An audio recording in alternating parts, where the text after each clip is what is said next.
viewers, my name is Penny.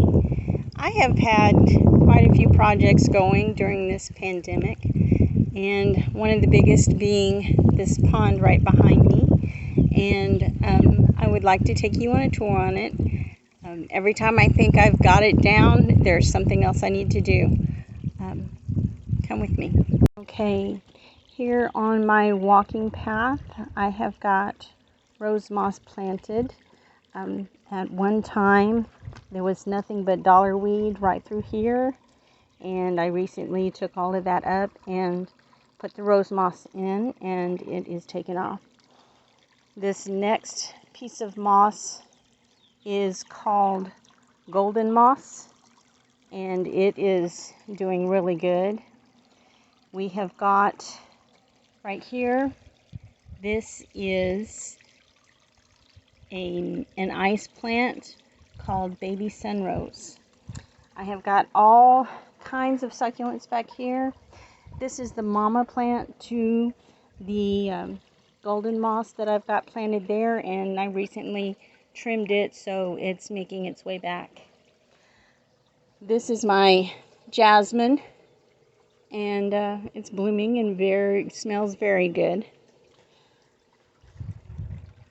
I have got transcancendia here and several types of that in here. My lilies have just started blooming. Back here I've got a little bitty hibiscus, and he's trying to bloom right now. And just took the most of the Shasta daisies out of here. I had a problem with aphids, and I'm putting Gerber daisies in. Some of them are bloomed out now. And recently I put the cannas on the backside with my elephant ears. But my main concern today is my plumbago right here. And it's going to take up a lot more room than what there is there for him. So what I want to try to do today is train him to be a tree. A standard, from what I understand it's called. So I will be recording that today. So the first part of my video that I did of my plumbago, I had it on the wrong side and you couldn't see a thing. So I have trimmed some of it back. Let me show you what I've got so far. I've still got a long way to go. I actually came in here and was trying to cut with my cutters, and I probably need a sharper pair, but I ended up having to get my chainsaw just to get this little piece right here out. Now, this was one of the pieces that I wanted to keep, and I broke it. So I'm going to have to find another viable piece.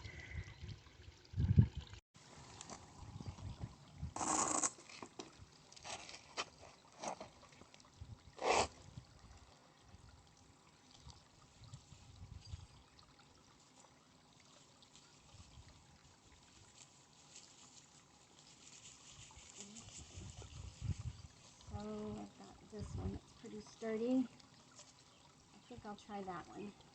It's kind of off the center. I really wish I wouldn't have messed that one up. I might keep him anyway.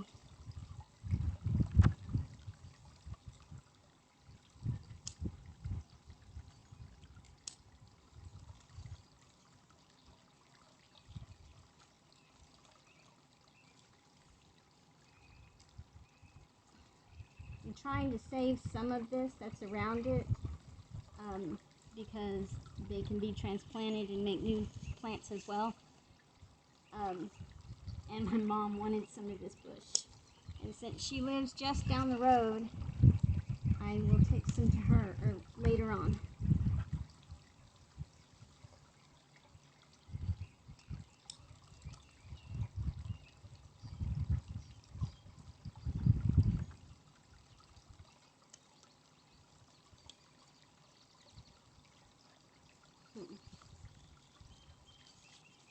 I might do that eye.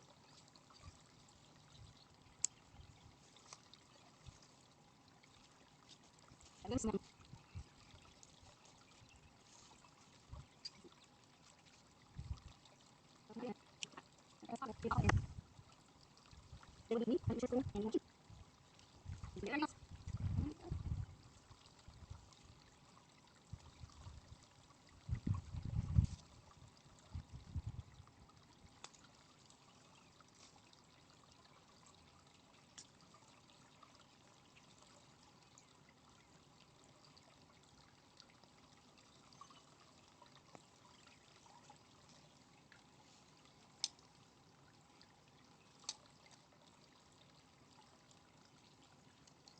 Okay, before I get too much further, I want to take these that I've got roots on and go set them in water so that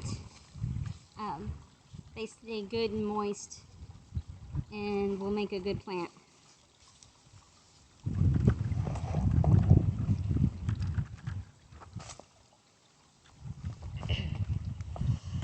Here in the corner of my pond, I have a big barrel, and I often have to change out the water in my pond because I just can't control the algae. And that's probably a future project. I'm going to put a UV light in.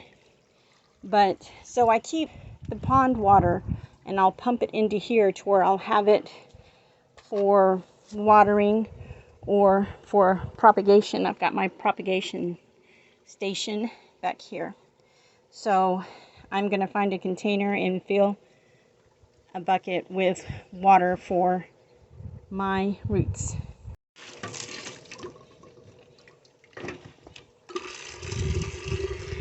Since I'm not keeping these for very long, I decided just to put them in my watering can until I can get them to my mom.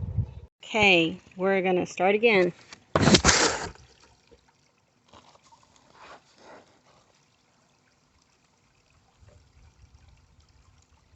I'm going to get the shovel and get this part out.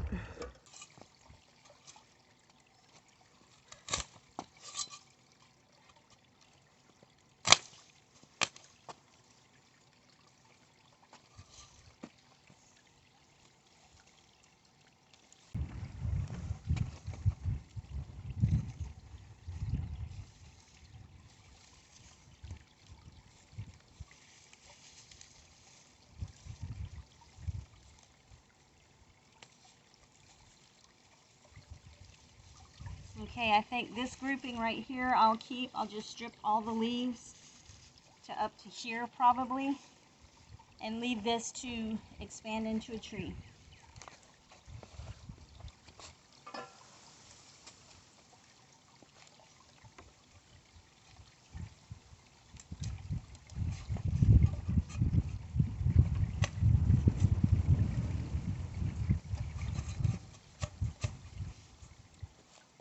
I'm going to need to use the chainsaw on this part.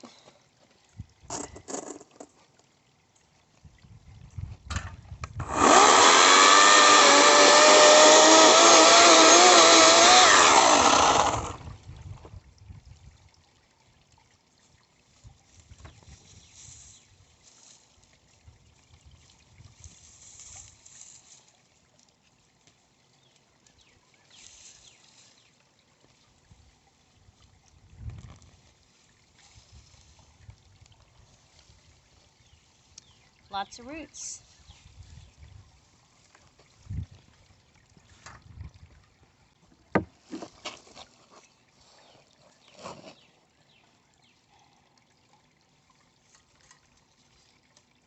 Some of these, I think I'll choose that side.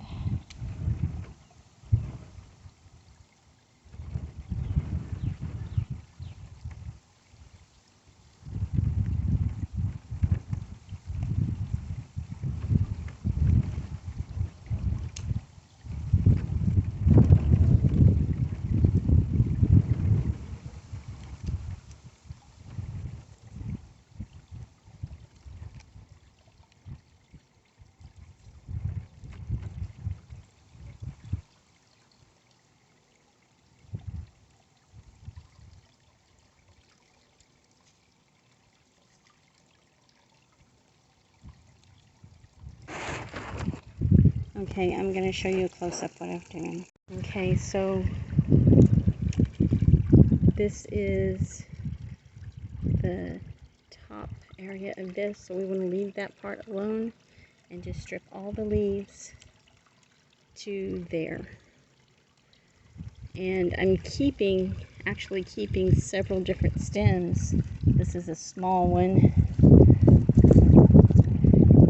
but I'll tie it together and make sure that it grows straight, but there won't be any more bushy to it.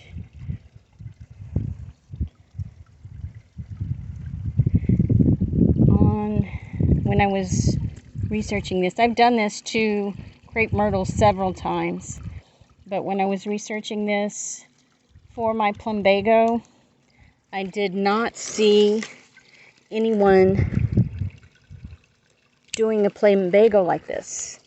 So I guess you guys are going to learn with me if this works or not.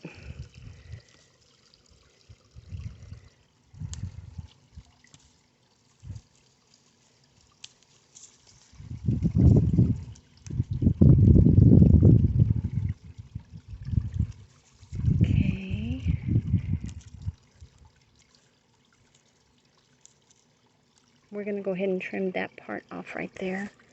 I'm not sure if I had trimmed that before and that was left. I'm just getting it out of the way of the other plants.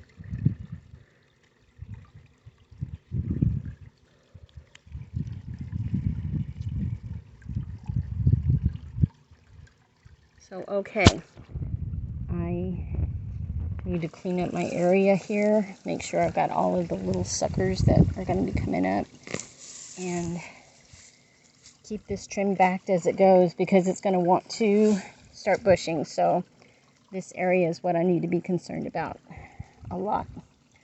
Whoops, that one's connected. Okay. This is one of the first crepe myrtles that I shaped into a tree or standard. Been here since probably 2006, and so it's gotten fairly huge. It's not in bloom for this year yet. It should be blooming out pretty soon. Here are a couple more of the crepe myrtles that I'm training to be trees. These actually, I want them to curve over my arch, on the outside of this arch. I will be tying them around the edge of the arch in a video to come. This is a Wisteria that I've been training for the past 4.5 years to be a tree. It is probably about 9 foot tall now, I would imagine. I haven't taken a measuring tape to it, but I've got it wrapped around this stake here, and I think that I probably need to take it off because it looks like it's getting injured there, so I will be taking that off soon. Thanks for watching Penny in the Yard. Y'all come back now.